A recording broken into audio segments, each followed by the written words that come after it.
श्रीमद् भागवत जी में इतना कुछ है कि वो 7 दिन में एक ही प्रसंग चल सकता है।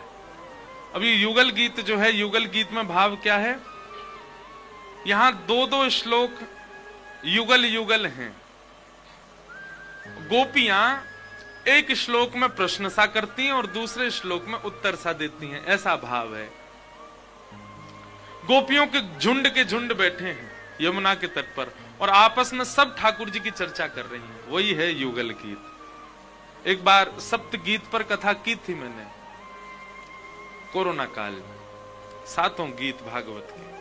सबसे पहला गीत रुद्र गीत भागवत का, उसके बाद रुद्र गीत के बाद वेणु गीत, वेणु गीत के बाद गोपी गीत, गोपी गीत के बाद युगल गीत और भ्रमर गीत, ऐल गीत और भिक्षुक गीत। ये 7 गीत हैं भागवत में। तो युगल गीत आया। अब युगल गीत में बहुत सुंदर सुंदर कुछ भाव हैं, उनका हम थोड़ा दर्शन करें।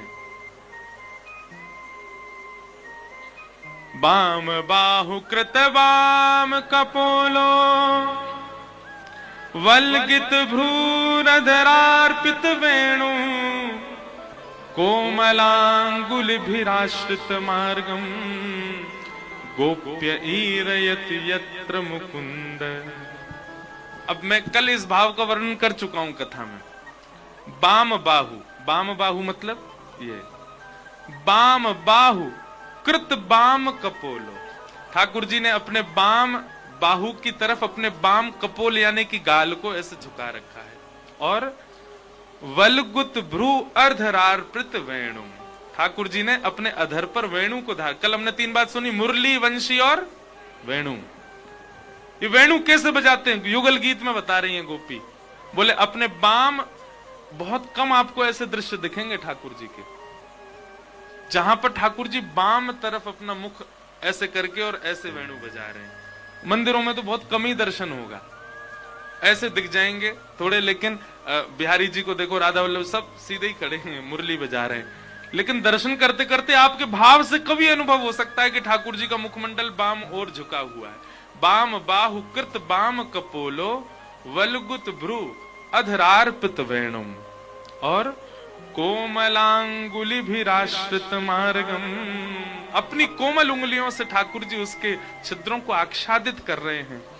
गोप्य ईरयति यत्र मुकुंद, गोपियां ठाकुर जी के इस रूप को देख करके वारी वारी जा रही हैं। आहा, कितने सुंदर लग रहे हैं, मनोहर। गोपियों ने आज कहा, बोले बहुत है गए हो, इधर देखो सब लोग ध्यान से सुनो।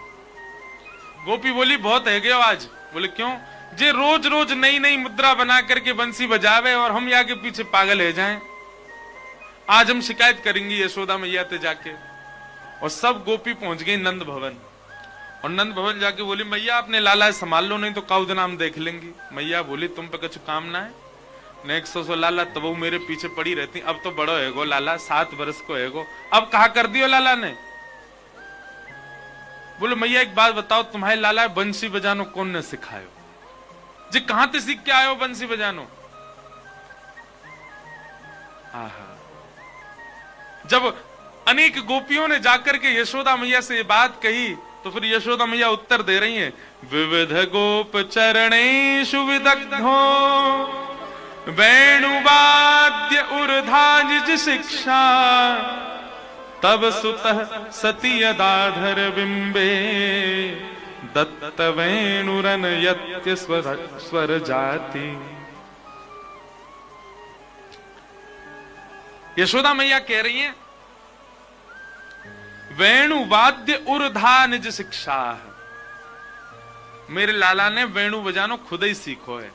अच्छा, एक संत हमारे ब्रज में बता रहे वंशी बनी कैसे। वंशी के निर्माण करता भी ठाकुर जी। एक बार ठाकुर जी की अति प्रिय गैया गई ठाकुर जी के पास। ठाकुर जी बोले क्या बात है, बड़ी भयभीत लग रही है गैया। बोले लाला मो पूरी दुनिया में कोई तो डर ना लगे, बस एक तो ही डर लगे। बोले कौन थे? बोले बांस थे। ये सबरे किसान और ये जितने भी ग्वारियां हैं, ये सबरे या बांस के बल पे ही मोए डरा में, या तो मोए बहुत भय लगे, या बांस को कछु निधान करो। ठाकुर जी बोले जाते तो भय लगे, वही तो अत्यंत प्रेम कराए दूं। बोले हाँ कराए दूं। तो जैसे ही ठाकुर जी ने बांस पकड़ो तो प्रथम हस्त लगते ही 3 छिद्र प्रकट हो गए, दूसरा हस्त लगते ही 3 छिद्र और प्रकट हो गए, और उसी बांस को जब अधर पर धारण किया तभी स्वर छिद्र प्रकट हो गया। जैसे ही मधुर वेणु में उंगलियों को घुमा के प्राण परोए श्री ठाकुर जी ने, जिस वेणु से, जिस बांस से भयभीत थी गैया, उसी बांस से प्रेम हो गया ठाकुर जी की कृपा से, और निर्माण भई वंशी। ठाकुर जी ने वेणु बनाई। यशोदा मैया बोली मैंने कोई अध्यापक ना लगाए रखो, कोई गुरुजी ना आमे, तुम्हें लगे मेरो लाला कोई गुरुजी तो पढ़ेगो, जी तो उल्टो गुरुजी पढ़ा देगो। तो मैया कहां से सीखे आयो बंसी? बोले निज शिक्षा। स्पष्ट युगल गीत में है ठाकुर जी ने खुद ही बजानी सीखी है बंसी, कोई तो सीखवे ना गए लाला। अब ये बात तो भागवत जी की है, अंदर की बात तो हमसे पूछो। किशोरी जी सिखाती हैं लाल जी को वेणु बजाना। एक लीला है कि मधुमंगल श्री दामा तन सुखा मन सुखा धन सुखा सबरे ठाकुर जी के सखा, ये ललता विशाखा आदि सखीन के सामने जब जब जामे, और ललता विशाखाओं से इनकी भिड़ंत चलती रहती है सब सखियों से, कोई ना कोई बात पे ऐंठते ही रहेंगे सबरे आपस में। मां सब सखी के हमारी श्यामाजू प्रधान, ये सबरे के हमारे लाला तो बड़ो कोई ना है, और हर बात पे एक ही बात है, जब ज्यादा सखियां ऐंठ दिखाती हैं सो श्रीदामा के लाला बोल अंदे ने अभी रुक जा, शाम सुंदर बंसी बजाएगा, सबरी मारी मारी डोलेंगी यहां ते वहां, क्योंकि लाल जी की बंसी सुनते ही स्तब्ध हो जाती हैं सब गोपी। जैसी कोई गोपी कछु के तो श्रीदामा मधुमंगल तो ऐसे डर पाए दे उन्हें, रुक जा आज बंसी बजवाऊंगा, तेरे घर के पास ही बजवाऊंगा मैं। गोपियां कहती हैं बोले देखो जब हम भोजन बना रही हूं, जब अपने पति को पवा रही हूं तब मत बजवाना बस। बोले वही समय बजवाएंगे अब तो, और बोल हम तो ऐसे। एक दिन सब सखी गई, हे श्यामाजू ये सबरे सखान ने बस एक ही डर पावे को, हम वासों प्रेम बहुत करें वंशी सो, पर ये सब हमें वाको भेद है में, हम कछु भी कहे में तो रुक जा बंसी बजवाएंगे आज लालाते, और वह वंशी के कारण हमारे सबरे काम उल्टे हो जाएं। हम भोजन बनावे बैठे, बना रही हूं मैं रोटी और वंशी की ध्वनि आती बेसुध है जाए, कहा बताएं कभी कभी तो कंडा ही ऐसे थापने लग जाए, वह कंडा कोई रोटी समझ के सेक दे, पति आकर के कहें क्या कर रही है, ऐसी बंसी बेसुध कर दे। कहा बताएं सब्जी बनानी होए वहां में राम रस डालना होए, और ये सबरे सखा जबरदस्ती बंसी बजवा में, और वही समय कानन में वेणु की ध्वनि आवे, राम रस की जगह चीनी डर जाए, पूरी सब्जी मीठी पड़ जाए। श्रृंगार करवे बैठे बंसी बजवाए दें, आंख वाली सामग्री होटन में लग जाए, होट वाली आंखन में लग जाए, और फिर भूतनी से हम बन जाए सो सबरे मजाक उड़ा में, इस सबरी बंसी तो बह दें हमें। हे श्यामाजू या वंशी को कोई काट निकारो। किशोरी जी बोली अब ये बात कौन जाने कि उनने शिक्षा तो सबरी हमते ही लई है वंशी की, लेकिन कोई नहीं। जय हो।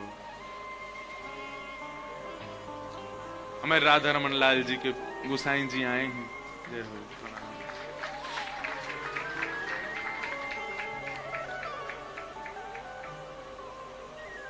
ऊपर विराज जाओ महाराज जी, वहां बैठ जाओ। अरे ना है राधा रमन जी डंडा मार देंगे हमें, बैठो।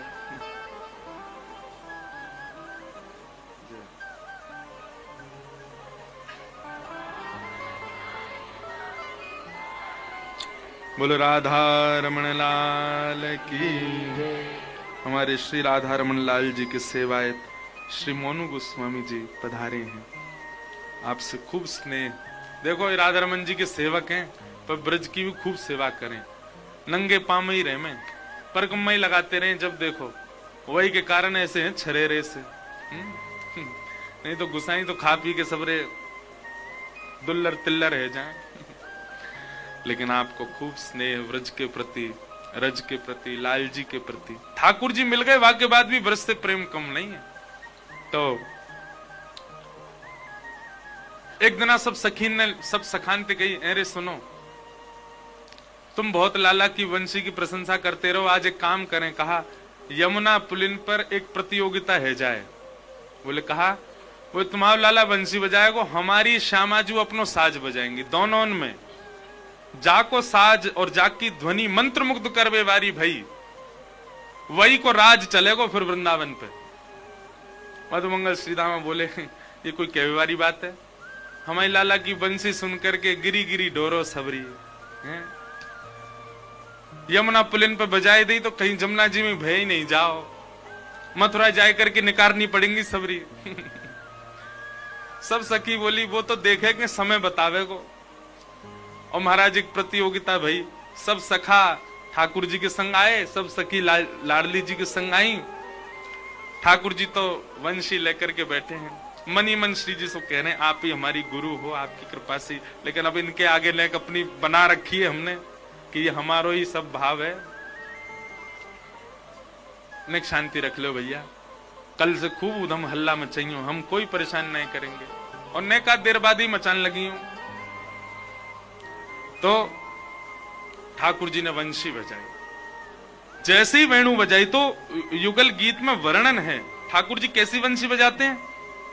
सवन सस्ततुपधार्य सुरेशा सक्र सर्व परमेष्टि पुरोगा कवय आनत कंधर चित्ता कश्मलम ययुरनेक्षित तत्वा। ठाकुर जी जब वंशी बजाते हैं तो युगल गीत में वर्णन है कि सवनसस्तुतुपधार्य सुरेशाः। ठाकुर जी जब राग बजाते हैं ना, तो जैसे सुबह का राग भैरव यदि बजे तो सूर्य प्रकट होता है, रात्रि का राग बिहाग बजे तो चंद्रमा प्रकट होता है। पर ठाकुर जी जब वंशी बजाते हैं तो सूर्य चंद्र एक संग प्रकट हो जाते हैं।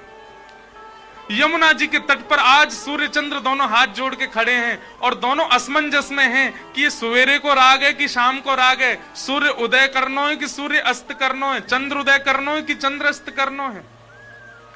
सूर्य चंद्र असमंजस में आकाश में प्रकट हो गए। ठाकुर जी की वंशी की वेणु जैसे ही और टेर पकड़ती है तो सारी ऋतुएं, 6 ऋतुएं आकाश में प्रकट हो जाती हैं। एक तरफ वर्षा है रही है, एक तरफ तापड़ो पड़ रहा है, एक तरफ शीतल हवा बह रही है, एक तरफ शिशिर है रही है, एक तरफ बर्फ पड़ रही है। चारों ओर 6 ऋतुएं प्रकट हो गई ठाकुर जी की वंशी सुनकर के। और इतना ही नहीं, कवय आनत कंधर चित्ताः। आकाश में तभी देखा कि 4 मुख वाले ब्रह्मा जी बैठ करके और कान लगा करके सुन रहे, भैया ये कौन सा राग है, ये कैसी ध्वनि है, ये कैसे स्वर हैं। और इतना ही नहीं, राग रागनियों की अधिष्ठात्री, संगीत की अधिष्ठात्री स्वयं सरस्वती कलम लेकर के बैठी हैं। क्यों? ठाकुर जी के स्वर सुनकर के नए राग को निर्माण कर रही हैं। ऐसे राग ठाकुर जी बजा रहे हैं जो नए नए बन रहे हैं। 33 कोटि देवता मंत्र मुग्ध हो गए हैं, सब अपनो काम धंधा छोड़ करके सब ठाकुर जी की वंशी सुन रहे हैं। और सामने खड़ी भाई सब कृष्ण प्रियसी गोपियां, श्री किशोरी जी की सब सखियां मंत्र मुग्ध अवस्था में भाव आवेश में प्रवेश कर रही हैं। और मधुमंगल श्रीदामा सबरे चिढ़ाए रहे, देख ले हमारे लाला की वंशी, देख रहे ब्रह्मा दिख रहा ऊपर ते, सूर्य चंद्र एक संग प्रकट है, देख 6 ऋतु आ गई, अभी सर्दी लग रही, जाड़ो लग रहा, अब गर्मी पड़ रही है, अब वर्षा पड़ रही है, हमारे लाला की वंशी को प्रताप है। देख सरस्वती कोने में बैठ के राग रागिनी ने लिख रही है। ठाकुर जी ने थोड़ी देर वंशी बजाई, यमुना जी स्तब्ध हो गई हैं, बहना बंद हो गया यमुना जी का। ब्रज के जितने भी रजकण हैं वे आपस में मानो मूर्तिमंत होकर के नृत्य कर रहे हैं। एक अद्भुत स्थिति होने लगी ब्रज वृंदावन की। ठाकुर जी ने वंशी बजाई और जैसे ही वेणु विश्राम करी, अब सब सखा बोले पहली हार मान लियो, कायकू श्री जी को श्रमित करवाओ, अब यहां से ऊपर तो कछु है ना सके। ललिता विशाखा बोली चुपचाप बैठो रे, अभी श्यामाजू बजाएंगे हमारी। तभी किशोरी जी अपनी वीणा लेकर के आई और महाराज जैसे वीणा धारण की जाती है किशोरी जी ने, वैसे ही वीणा धारण की मुद्रा थी। हमारे सामने बैठे श्याम सुंदर अपने आसन से गिर पड़े। केवल वो रूप देख करके कि वीणा लेकर के बैठी है किशोरी जी। मधुमंगल बोलो लाला अभी तो बजी ला यार, तू पहली गिर रहा है, एक आध स्वर तो निकरन दे, निक लाज बचाए ले हमारी। किशोरी जी ने नेत्र बंद किए और जैसे ही उसके तारों को अपने कोमल उंगलियों से आच्छादित करते हुए दूसरे भुजा को वीणा के मुख्य भाग पर रख करके और जैसे ही अपने हस्त कमल से उसके तारों को झंकृत किया, ऐसी स्वर लहरी प्रकट हुई महाराज। ठाकुर जी के वेणु वादन करने पर तो आकाश ब्रह्मलोक देवलोक से दर्शन कर रहे थे, पर किशोरी जी की झंकार सुनते ही सब देवी देवता आकाश का ब्रह्मांड का भेदन करके सब वृंदावन में आकर के प्रकट हो गए, सामने आकर के नतमस्तक हो गए। ब्रह्मा आदि सरस्वती आदि देव देवता सब किशोरी जी के चरणों में नतमस्तक हो गए। सूर्य चंद्र किशोरी जी के चरणन दबान लगे।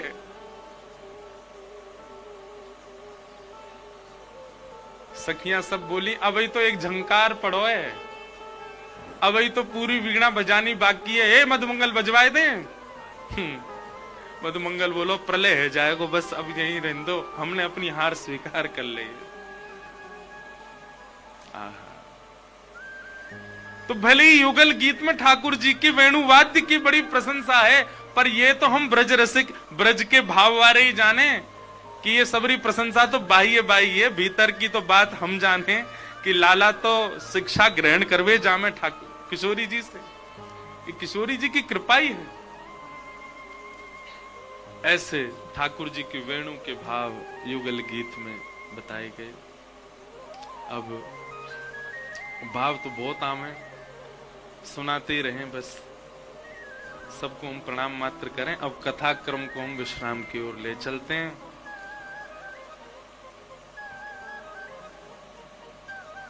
साईं ने भी आज वृंदावन ते आगे कथा होना ही नहीं दी, वो वृंदावन में ही रखो, पर अब क्रम है सप्ताह का, इसलिए हम केवल क्रम स्पर्श करके अब पूर्ण कर देते हैं। तो क्रम भी बहुत है। भगवान ने कई राक्षसों का वध किया। कंस ने अक्रूर जी को भेजा ठाकुर जी को लाने के लिए। अक्रूर जी महाराज वृंदावन आए, ठाकुर जी को लेकर के मथुरा गए। मथुरा जाकर के भगवान ने कुबलिया पीड़ हाथी का उद्धार किया, कुब्जा के ऊपर कृपा की, बड़े बड़े मल्लों का सर्वनाश करके भगवान ने सिंहासन पर बैठे दुष्ट कंस को उठा करके नीचे पटक दिया, उसके वक्ष पर पाद प्रहार करके उसके प्राण हरण कर लिए। बोलो कंस मर्दन भगवान की। कंस वध किया ठाकुर जी ने। तत्पश्चात कारागृह में जाकर के देवकी मैया को मुक्त किया। देवकी मैया ने खूब हृदय से लगाया। उग्रसेन नाना जी को भगवान ने मथुरा का राजा बनाया, कंस के पिताजी को। और भगवान स्वयं पढ़ने के लिए सांदीपनी गुरुकुल गए। वहां जाकर के भगवान ने सांदीपनी उपाध्याय जी से संपूर्ण अध्ययन किया। वहीं ठाकुर जी को सुदामा नाम के मित्र प्राप्त हुए। लौट करके भगवान मथुरा आए। वृंदावन की बहुत याद आई तो श्री उद्धव जी को वृंदावन भेजा। उद्धव जी महाराज वृंदावन आए, गोपियों से चर्चा हुई। मधुपक तब बंधो माश्प्रशांघ्रिम सपत्न्या कुछ विलुलित माला कुंकुमश्मश्रुभेन बहतु मधुपतिस्तन मानिनी नाम प्रसादम यदु सदसि विडम्ब्यम यस्य दूतस्त्वमित्रे मधुपकितव बंधो। एक बहुत सूक्ष्म बात बताएं। जहां कहीं भी गोपियों ने गीत गाए हैं ना भागवत में, सब जगह लिखा है गोप्यः ऊचु, यानी कि बहुवचन। बहुत सारी गोपियां गा रही हैं, लेकिन जब भ्रमर गीत प्रारंभ होता है तो यहां लिखा है गोपीवाच, एक वचन, यानी कि एक गोपी गा रही है। और जिस प्रकार के शब्द भ्रमर गीत के हैं उससे यह कह सकते हैं कि ये एक गोपी कोई और नहीं है, हमारी श्यामा जी गा रहे, किशोरी जी गा रहे। भगवान के 3 सखा हैं कृष्ण लीला में, कौन कौन? उद्धव, अर्जुन और सुदामा। आप कहेंगे मधुमंगल श्रीदाम, वो सखा नहीं है, वो प्राण है ठाकुर जी के। सखा अलग हो सकते हैं ना, लेकिन इन तीनों में भी अगर पूछा जाए कि सबसे प्रिय ठाकुर जी को कौन है, उद्धव, अर्जुन और सुदामा में, तो सबसे प्रिय हैं श्री उद्धव जी। क्यों? लोगों को भी उद्धव कृष्ण संवाद पता नहीं है, लोगों को भी उद्धव जी के बारे में पता नहीं है। लोग अर्जुन तक ही सीमित रह जाते हैं, इसीलिए उनको भगवत गीता और अर्जुन के भाव में ही रमने की आदत है। पर जो उद्धव को पहचान गए हैं वे जानते हैं कि उद्धव ठाकुर जी को कितने प्रिय है। क्यों? क्योंकि अर्जुन भगवान का शिष्य है और उद्धव हमारी किशोरी जी का शिष्य है। उद्धव ने लाडली जी से शिक्षा ग्रहण करी है। ये संपूर्ण भ्रमर गीत किशोरी जी उद्धव को सुना रही है। इसलिए ठाकुर जी, एक प्रसंग सुनाऊं, बहुत ध्यान से सुनना महाराज जी, सब लोग बहुत ध्यान से सुनियो। एक बड़ी गोपनीय लीला है। उद्धव कितना प्रिय है ठाकुर जी को। जब भगवान के संपूर्ण यदुवंश को ब्राह्मणों के द्वारा श्राप लगा तो सब भगवान के पास गए और भगवान से जाके बोले, संतों ने हमको श्राप दे दिया है, कुछ दिन में हम लोगों की सबकी मृत्यु हो जाएगी। भगवान बोले, हम तो पहले ही मना करते थे संतों का कभी अपमान मत करो, मैं भगवान होके भी तुमको नहीं बचाऊंगा अगर संत नाराज हो गए तो। अब क्या बोले, आप पूरे विश्व को बचाते हो, आपने ब्रह्मास्त्र से उत्तरा की रक्षा की, आपने आदि आदि भावों से सब भक्तों की रक्षा की, हम तो आपके खुद के परिवार वाले हैं, हमारे श्राप से आप हमको नहीं बचाओगे? ठाकुर जी घूम के आ जाओ। ठाकुर जी विचार करने लगे, इधर देखो, यहां देखो, क्या बता रहा था मैं?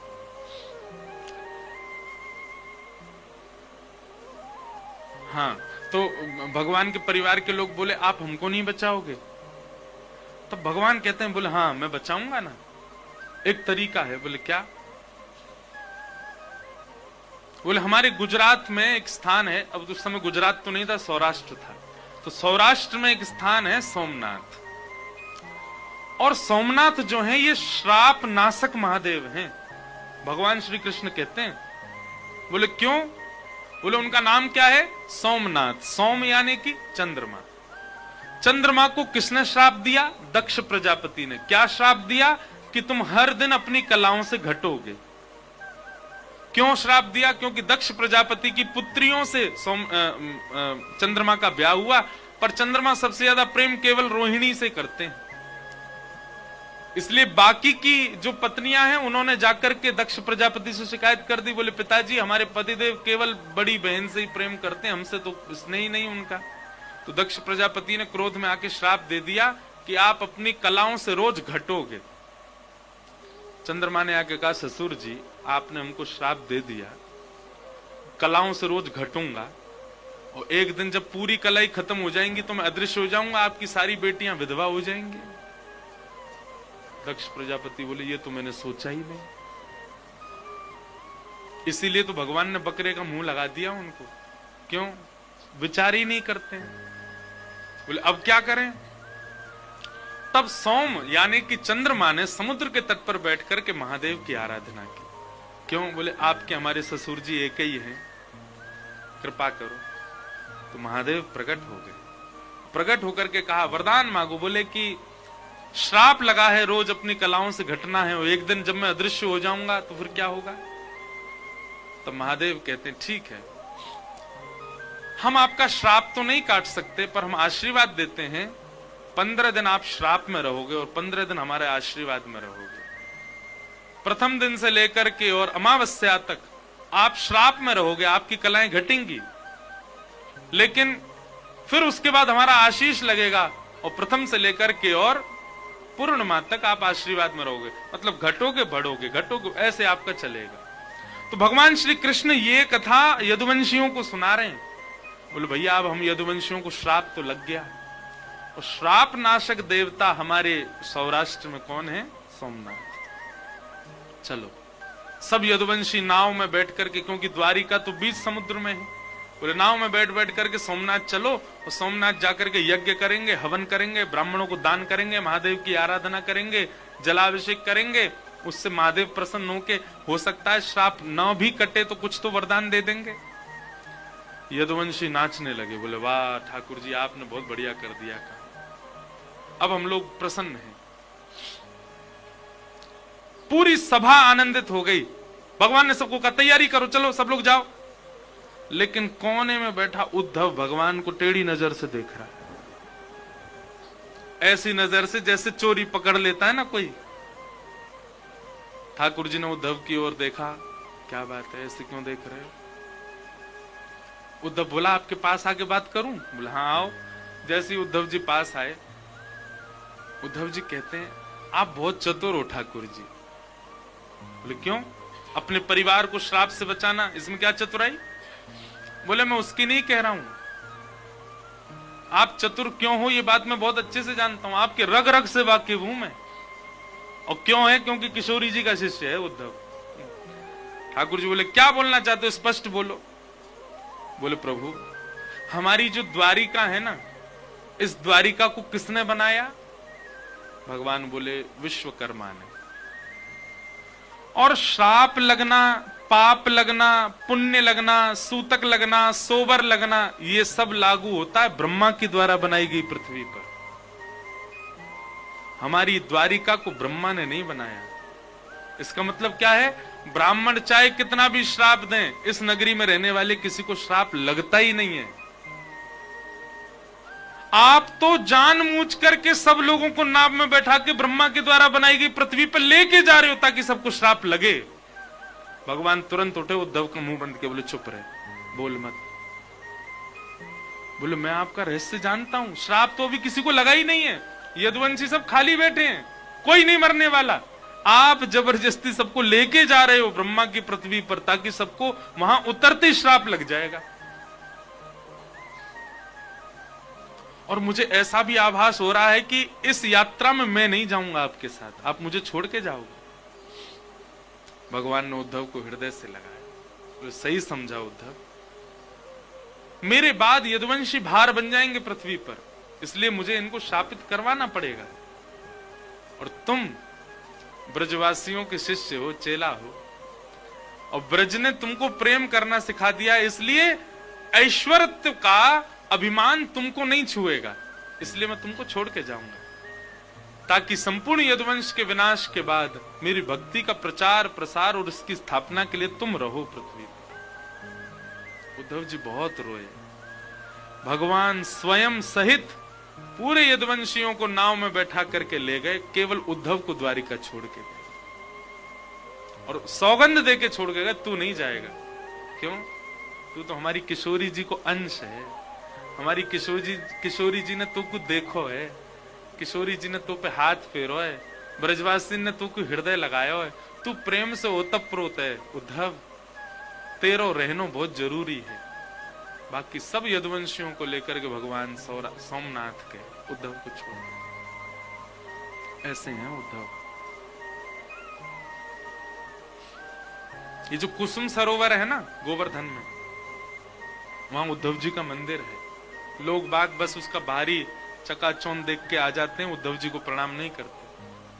श्रीमद् भागवत में वर्णन है, जब यमुना महारानी के पास 16,100 पत्नियां गईं भगवान की, और उन्होंने जाकर के कहा कि हमारा विरह कैसे शांत हो,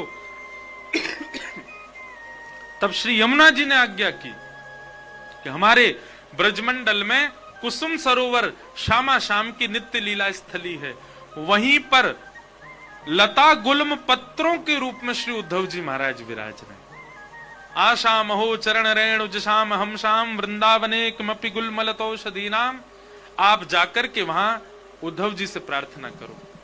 तब 16,100 राजकुमारियों ने जाकर के और वज्रनाभ ने जाकर के कुसुम सरोवर पर कीर्तन किया। तब लता पत्रों से श्री उद्धव जी महाराज प्रकट हुए और कुसुम सरोवर पर भागवत की कथा सुनाई। वो लंबी कथा है, विषय बहुत बड़ा है, पर श्री उद्धव जी आज भी वृंदावन के वृक्ष, वृंदावन के लता गुल्म पत्र, इनमें उद्धव जी का निवास है, क्योंकि उद्धव जी ने मांगा है ऐसा। इसीलिए वृंदावन में पत्र पुष्प और वृक्ष ये प्रणम्य हैं, क्योंकि ये उद्धव जी के रूप में। उद्धव जी को यह बात सुनाई गोपियों ने, और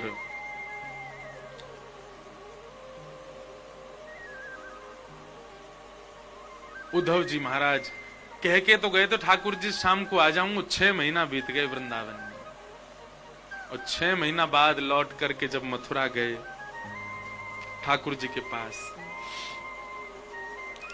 भगवान का हाथ पकड़ लिया और उद्धव जी महाराज कहते हैं, ठाकुर जी ब्रह्मांड संभालने के लिए दूसरे भगवान का निर्माण करवा दो, द्वारिका लीला करने के लिए दूसरे ठाकुर जी बना दो, आपकी आगे की सारी लीलाएं करने के लिए किसी और का चयन कर लीजिए, आप तो वापस वृंदावन ही चलो, आपके लिए तो वृंदावन ही है, आप कहीं और मत जाओ। आप सोच रहे हैं वृंदावन से इतनी प्रीति हो गई कि ठाकुर जी यह तक विचार करने लगे कि परमात्मा की पदवी किसी और को दे दूं, ताकि कोई और ब्रह्मांड को संभाल ले, मैं सदा वृंदावन रहूं। उद्धव जी महाराज के इस प्रेम को देख करके श्री ठाकुर जी ने अपने समीप ही संपूर्ण ब्रजमंडल का दर्शन करा दिया। और ठाकुर जी कह रहे हैं, उद्धव कर्तुम अकर्तुम अन्यथा कर्तुम समर्थ ईश्वर, मैं परमात्मा हूं, तो मैं इस ब्रज लीला में अपने परमात्म तत्व का केवल एक प्रयोग कर रहा हूं, और ठाकुर जी ने कोई प्रयोग नहीं किया। ठाकुर जी ने अगासुर, बकासुर, धेनुकासुर, पूतना, गिरिराज पर्वत, ये सब जो भी कोई लीला करी है, ये सब प्रेम में भर के की है, ठाकुर जी ने प्रभाव से नहीं की है। ये अपने प्रेम के अधीन होकर के सारी ठाकुर जी ने लीला की है। अपने परमात्म तत्व का प्रयोग ठाकुर जी ने केवल एक बार किया है। कब? द्वारिका जाने से पहले। क्या किया? वे कर्तुम कर्तुम अन्यथा कर्तुम समर्थ ईश्वर हैं, वो सब करने में समर्थवान हैं। तब ठाकुर जी ने अपने परम तत्व का एक प्रयोग किया। क्या? अपने स्वभाव रूप को ठाकुर जी ने सदा के लिए वृंदावन भेज दिया, और अपने प्रभाव रूप को लेकर के ठाकुर जी द्वारिका, महाभारत युद्ध आदि आदि लीलाओं में आगे जाते। ठाकुर जी का जो स्वभाव रूप है ना, प्रेम स्वभाव रूप, वो सदा वृंदावन में ही रहता है, वो यहां से कभी नहीं जाता। श्री वृंदावन के कृष्ण जो हैं, उनका ऐश्वर्य छुपा हुआ रहता है, उनका प्रभाव छुपा हुआ रहता है, वो केवल और केवल स्वभाव में रहते हैं, वो केवल प्रेम में रहते हैं। यहाँ के ठाकुर जी प्रभावशाली नहीं है, इसीलिए हमारे कोकिल साईं जी ने भी नियम रखा कि वृंदावन में कभी कोई ठाकुर जी से कुछ मांग ना ले। क्यों?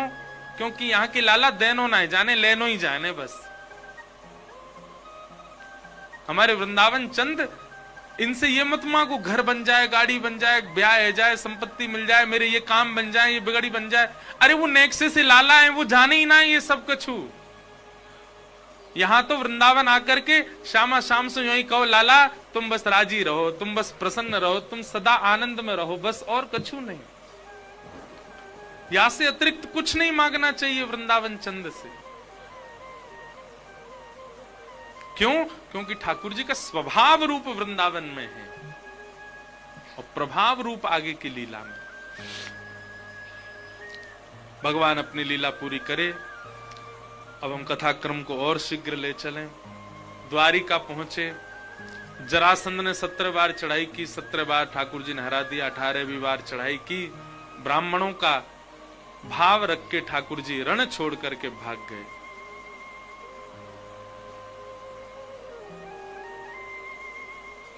विप्र धेनु संतन के कारण रण छोड़ो ब्रजनाथ, गोमती तट द्वारवती पधारे, कहलाए द्वारिका नाथ।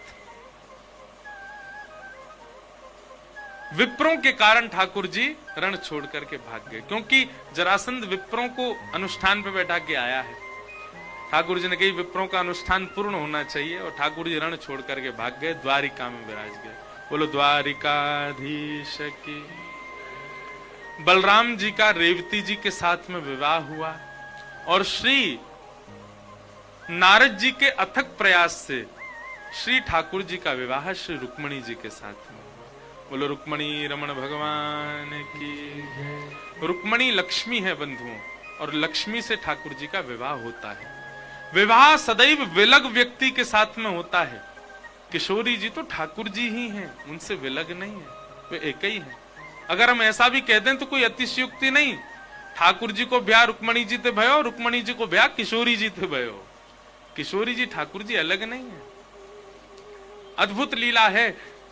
किशोरी जी की परम भक्ता हैं श्री रुक्मणी जी। अब वो विषय बहुत बड़ा हो जाएगा, बहुत करुण भी है, इसलिए मैं उसमें ज्यादा प्रवेश नहीं करूंगा। साईं के यहाँ आनंद में ही रहना है, करुण भाव में नहीं जाना।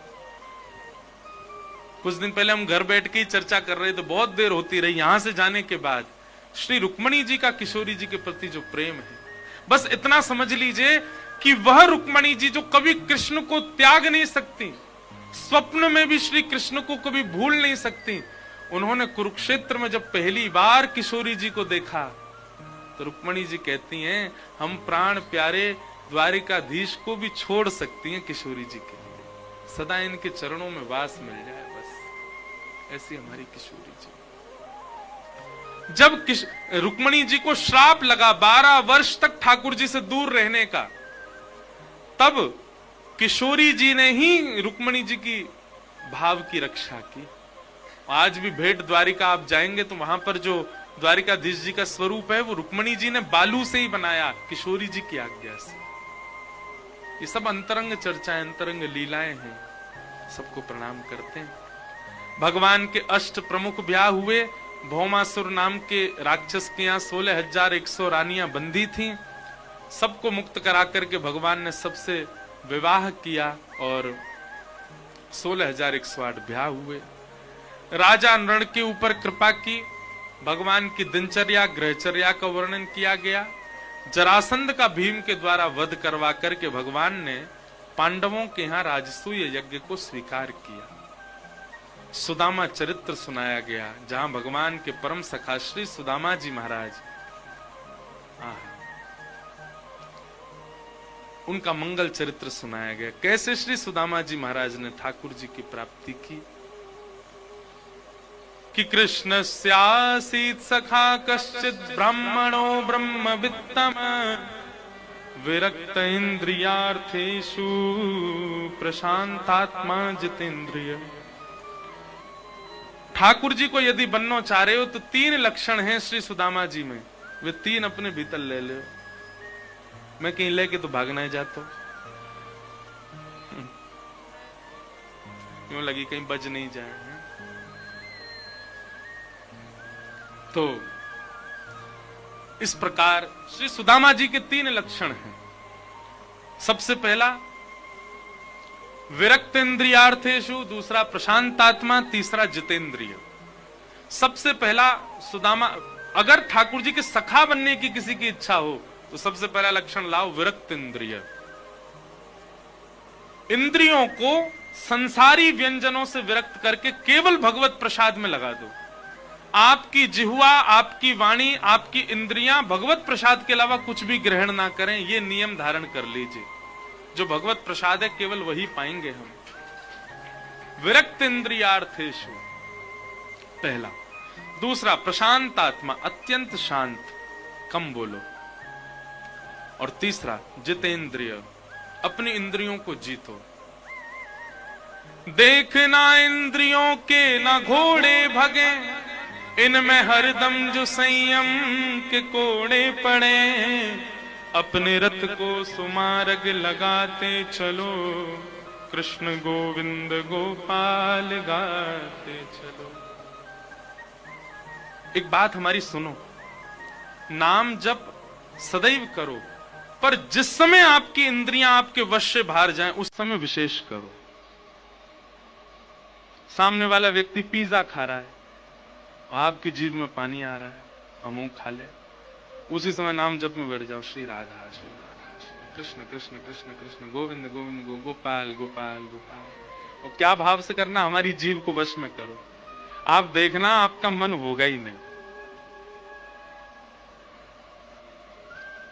नेत्र किसी के रूप में भागें और पता है कि वह रूप भगवत विमुख है, भगवत प्रिय रूप नहीं है, जैसे ही नेत्र भागे, नेत्र बंद करो, किशोरी जी का ध्यान करो, राधारमण जी का ध्यान करो।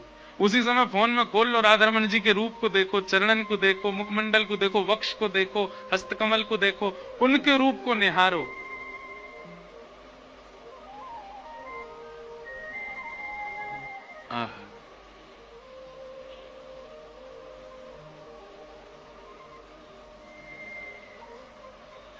आपकी कोई भी इंद्रिय आपके वश से बाहर जाए, उसी समय ठाकुर जी का स्मरण विशेष करना चाहिए इंद्रियों को वश में करने के लिए।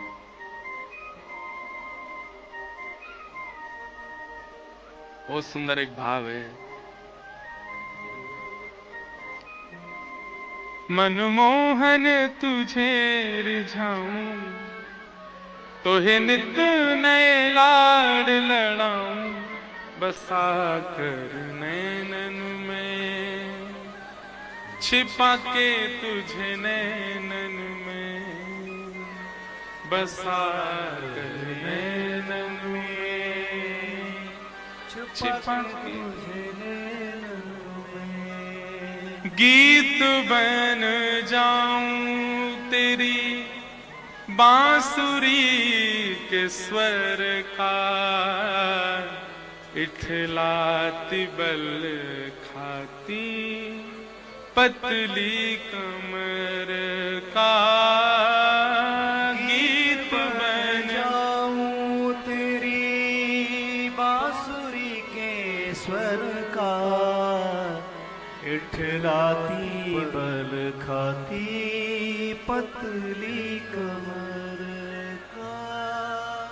पीला पटका बन जाऊं, पीला पटका बन जाऊं, बसा कर नैनन में, छिपा के तुझे नैनन में हो, बसा कर नैनन में, छुपा के तुझे नैनन में। महाराज, कैसे कोई बाह्य स्थिति आपको परेशान कर सकती है जब इस प्रकार का भाव बन जाए? लग रहा है कि नेत्र भटक रहे हैं, देखो राधारमण जी को। लग रहा है जिह्वा भटक रही है, पाओ प्रसाद राधारमण जी को। लग रहे हैं कान भटक रहे हैं, दूषित बात सुनने में ज्यादा मन लग रहा है, बाकी निंदा बाकी स्तुति, कौन कहा पहन के आए हो, कौन ने कहा दियो, कौन कहा खा रहे हो, जाओ कथा सुनो। लगे कि अब हाथ बेकाबू होते हैं, कभी भी किसी के भाव को स्पर्श करने को भागते हैं, जाओ किसी मंदिर का मार्जन करके आओ इन हाथों से। लग रही है कि चरण दूषित मार्ग अपना रहे हैं, जाओ गिरिराज जी की परिक्रमा लगा के आओ इन चरणों से। जब जब लगे, अरे भैया, जब पता चलता है कि हमें ये रोग हुआ तो हम तुरंत डॉक्टर के पास जाते हैं, औषधि लेते हैं। ठीक वैसे ही इंद्रियां जैसे ही आपू से बाहर जाएं, आपके आपके आपे से बाहर हों, उसी समय ठाकुर जी की शरण ग्रहण करो और नित्य शरण में ही रहो, तो फिर बीमार ही नहीं पड़ोगे।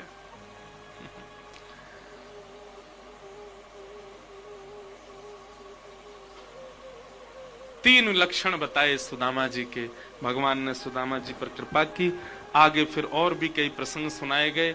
भगवान के संपूर्ण कुल को श्राप लगा, श्राप के उपरांत भगवान ने सबको विदा कर दिया। स्वयं भी एक वट वृक्ष के नीचे बैठ करके भगवान संपूर्ण लीला का चिंतन करने लगे। उद्धव को ज्ञान उपदेश किया, कृष्ण उद्धव संवाद हुआ। तत्पश्चात भगवान ने उद्धव को आज्ञा कर दी, तुम बद्रिकाश्रम चले जाओ, मेरी पादुकाएं संग लेकर के जाओ। और श्री उद्धव जी महाराज वृंदावन होते हुए बद्रिकाश्रम गए, वहां ठाकुर जी की पादुका विराजमान करके कुछ समय तप करके सदा के लिए वृंदावन में बस गए। मैत्रेय मुनि आदियों को भी ज्ञान देकर के ठाकुर जी ने सबको विदा किया। अर्जुन को कहा जाओ जाकर के पांडवों को बता दो मैं अपनी लीला पूरी कर रहा हूं।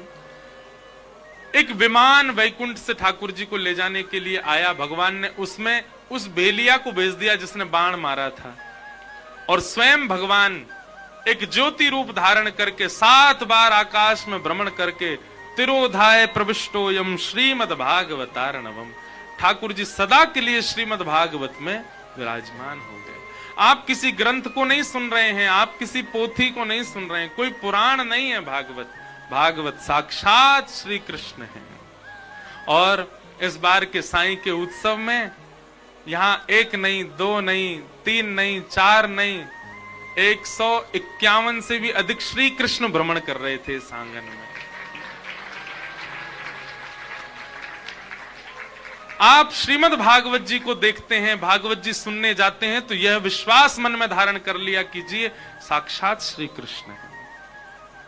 अगर श्रीमद् भागवत का आश्रय नहीं हो जीवन में तो आप ठाकुर जी से प्रेम नहीं कर सकते। ये भागवत ही, हम तो कहेंगे भैया भागवत जी के जो श्वेत पन्ना है ना, ये श्वेत वर्ण तप्त कांचन गौरांगी श्री किशोरी जी हैं, और इन श्वेत पन्नों पर अंकित श्याम वर्ण के जो श्लोक हैं यही श्री कृष्ण हैं। श्री वृंदावन में विराजमान युगल ही श्रीमद् भागवत है। मार्कंडेय ऋषि के ऊपर कृपा आदि ये सब बताई गई।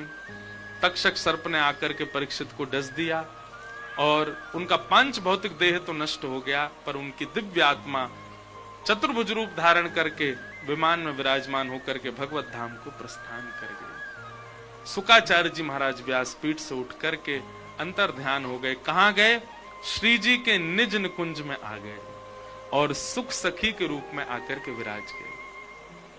जय सुख सखी श्याम चरण दासी, रास विलासी प्राण प्यारी। जय सुख सखी श्याम चरण दासी, रास विलासी प्राण प्यारी। ये वर्ष 2024 मेरे लिए बहुत महत्वपूर्ण रहा। एक तो साईं की यहाँ पूरी कथा सुनाने का अवसर मिला, और भी बहुत कुछ हुआ, मुझे तो स्मृति नहीं है। पर एक और अच्छा हुआ इस वर्ष में कि ठाकुर जी ने भक्तमाल जी में प्रवेश कराया, और वो भक्तमाल जी का प्रवेश भी श्री शुकाचार्य जी की आचार्य पीठ जयपुर में सरस निकुंज में कराया, जहां यह भेद 9 साल बाद जाकर के पता चला कि श्री शुकाचार्य जी महाराज, कथा करते करते 9 साल हो गए हमको। शुकाचार्य जी ने तो कथा 5000 साल पहले सुनाई, लेकिन 5000 साल तक श्री शुकाचार्य जी कहां हैं उनका कोई वर्णन नहीं। वो पता चला कि श्री सुख सखी के रूप में निज निकुंज में विराज रहे हैं श्री जी के समीप। ऐसे हमारी किशोरी जी के प्रिय श्री सुख सखी वहां से प्रस्थान कर गए। संपूर्ण भागवत का विश्राम हुआ। जो जो कथाएं स्पर्श मात्र की थी उन सबको हम प्रणाम करते हैं। भागवत जी का विश्राम श्लोक सब लोग 3 बार मेरे साथ उच्चारण करो। बिल्कुल सावधानी से नेत्र बंद करके अपने प्रियालाल जी का स्मरण करो, साईं का स्मरण करो, अपने गुरुदेव का स्मरण करो, वृंदावन का स्मरण करते हुए आज भागवत जी को हम विश्राम दे रहे हैं। अंतिम श्लोक सब लोग मेरे साथ 3 बार कहें। नाम संकीर्तनम यस्य, नाम संकीर्तनम यस्य, सर्व पाप प्रणाशनो, सर्व पाप प्रणाशनो, प्रणामो दुख समनः, प्रणामो दुख समनः, तम नमामि हरिं परम, तम नमामि हरिं परम। नाम संकीर्तनम यस्य, नाम संकीर्तनम यस्य, सर्व पाप प्रणाशनम, सर्व पाप प्रणाशनो, प्रणामो दुख समनः, प्रणामो दुख समनः, तं नमामि हरिं परम् नमामि हरिं परम् नाम संकीर्तनं यस्य नाम संकीर्तनं यस्य सर्वपापप्रणाशनं सर्वपापप्रणाशनं प्रणामो दुःखशमनः प्रणामो दुःखशमनः तं नमामि हरिं परम् तं नमामि हरिं परम् नाम संकीर्तनं यस्य नाम संकीर्तनं यस्य सर्वपापप्रणाशनं सर्वपापप्रणाशनं प्रणामो दुःखशमनः प्रणामो दुःखशमनः तं नमामि हरिं परम् नमामि हरिं परम्। जिन भगवान का नाम संकीर्तन हमारे जीवन के सब प्रकार के पापों को नष्ट करके भगवत प्राप्ति कराता है, ऐसे भगवान के इस नाम को हम बारंबार प्रणाम करते हैं।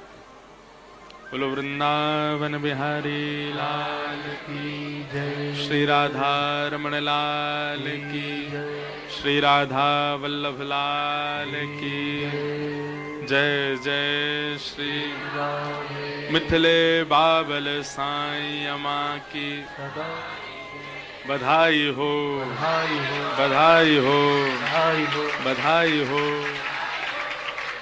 साईं के आंगन में आज ये भागवत जी की कथा विश्राम हो रही है, खत्म नहीं हो रही, समाप्त नहीं हो रही। क्या हो रही है? आप रात्रि में भोजन आदि करके बिस्तर पर जाके क्या करते हो, और फिर विश्राम के बाद क्या होता है? सुबह फिर से जगते हो। तो फिर कभी अभी तो श्याम सुंदर जो यहाँ घूम रहे डोल रहे, अब वो विश्राम में चले गए। कछु दिना विश्राम करके फिर दोबारा जगेंगे, फिर से आंगन में महफिल जमेगी और फिर से आएंगे। हम गावो तो आ नहीं रहो, लेकिन साईं ने भाव दियो, साइया घर गली। आज यहाँ पे आ लिखो है साईं घर गली, साईं घर गली, लगे थी प्यारी साईं घर गली। है? ये गली हमको बड़ी प्यारी लगे, साईं को घर हमें बड़ो प्यारो लगे, हमें बड़ो नीको लगे। ऐसे ही बस यहाँ आते रहें। आप सब लोगों के चित्त में विराजमान हमारे साईं साहिब को और हमारे युगल सरकार को, हमारे छोटू साईं, बड़े साईं और हमारे सबसे बड़े साईं और मझले साईं और सबसे छोटे साईं सबको हम प्रणाम करते हैं। ये आंगन बहुत प्रिय है मुझे यहाँ कथा कहना, सत्संग करना, आना बहुत अच्छा लगता है। बस साईं से एक ही दक्षिणा चाहिए कि बस ये प्रेम और यहाँ आनो जानो हमारो लगो ही रहे।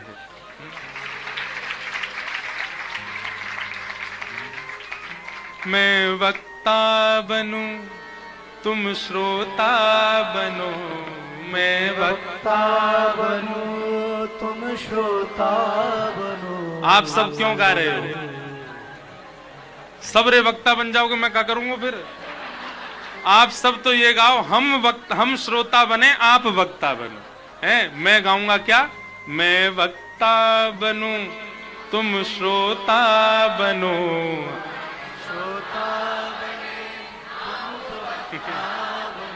फिर भागवत में मिलेंगे ओ मोहना, भागवत में मिलेंगे ओ मोहना। हो साईं गली में मिलेंगे ओ मोहना, साईं गली में मिलेंगे ओ मोहना। हो साईं आंगन में मिलेंगे ओ मोहना, साईं भवन में मिलेंगे ओ मोहना। हो तेरे संग में रहेंगे ओ मोहना, तेरे संग में रहेंगे ओ मोहना। हो तुम्हें कभी ना छोड़ेंगे ओ मोहना। तुम्हें कभी ना छोड़ेंगे। बस आप सब लोग दोनों भुजा उठाओ अपनी और हमको खूब आशीर्वाद दो। हम ऐसे ही जब तक जिए तब तक कथा ही करें और कोई काम हमसे बने ही नहीं और कोई काम के हम रहें नहीं और दुनिया के जितने काम हैं उन सब में हम फिसड्डी और कथा में हम सबसे आगे वाले।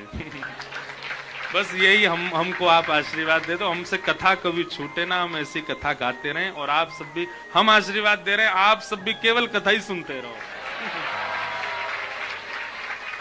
और जितने संसार के काम हैं जब तक जरूरत है उनमें अव्वल रहो, ज्यादा ना जरूरत पूरी है जाए, सबरे काम छूट जाएं अपने आप।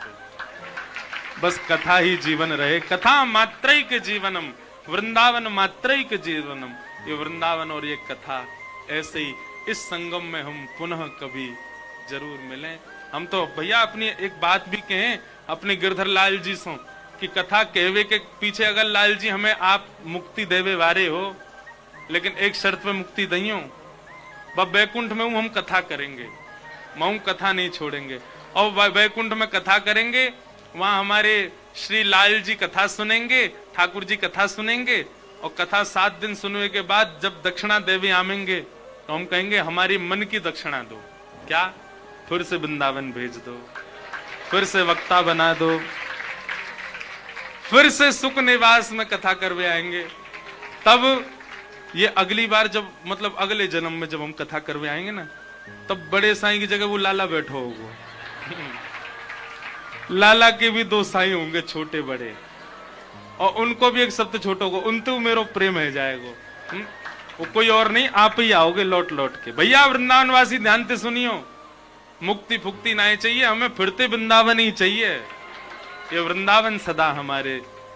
सब लोग झोली फैलाओ, साईं से बधाई मांगो, उत्सव की बधाई। गई हो मेरे संग?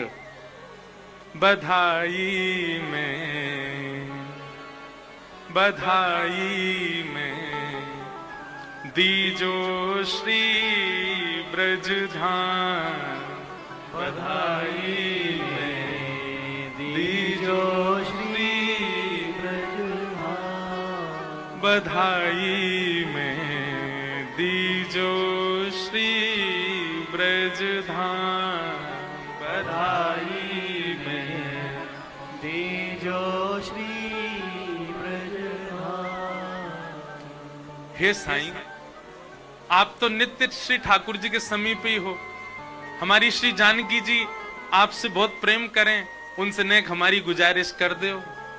या जन्म में तो मिले ही गए हो, अब अगले जन्म में हमको ब्रज ही मिल जाए, वृंदावन ही मिल जाए। और अगर वृंदावन में हम मानव बन के आने योग्य नहीं हो, अगर हम मानव बन के नहीं आ सकते, तो वन उपवन और मोर बानर में, वन उपवन और मोर बानर कहीं लिख ली जो मेरो नाम, कहीं लिख ली जो मेरो नाम, कहीं लिख ली जो मेरो नाम, कहीं लिख ली जो मेरो नाम। भैया मेरे मन में भाव आवे, मैं लगभग कथा में ये पद गाऊं। एक बार राधाष्टमी पे बैठे बैठे लाल जी के सामने ये भाव आयो, तब लिख के लाल जी से हर बधाई में हम यही मांगे। लेकिन मन में एक भाव आवे कि कहीं अगले जन्म में ठाकुर जी ने चाही कि या बार तो ये वक्ता बन को, अगली बार या को बंदर बनाओ वृंदावन को। कहीं अगर मैं बंदर बनाओ तो तुम सबरे बंदर ही बनोगे। हम बे फिर वृंदावन आवे वारे ते छीन छीन के खायो करेंगे सबरे मिलके, साईं की छत पे आके बैठो करेंगे। फिर मैं सबंत कह करूंगा, याद है यहाँ कथा सुनाई मैंने? तुम सबरे कहोगे खो खो करके, हम बे यही सुनाई कथा। अगर हम वृक्ष बने तो सबरे वृक्ष बनोगे, हम अगर जमुना जी की मछली बने तो तुम सब कछुआ बनोगे। रहेंगे या ब्रज में, यहां तक कहीं ना जावे वारे हम लोग। बस यही बधाई चाहिए, बधाई में दीजो श्री ब्रजधाम बधाई में दीजो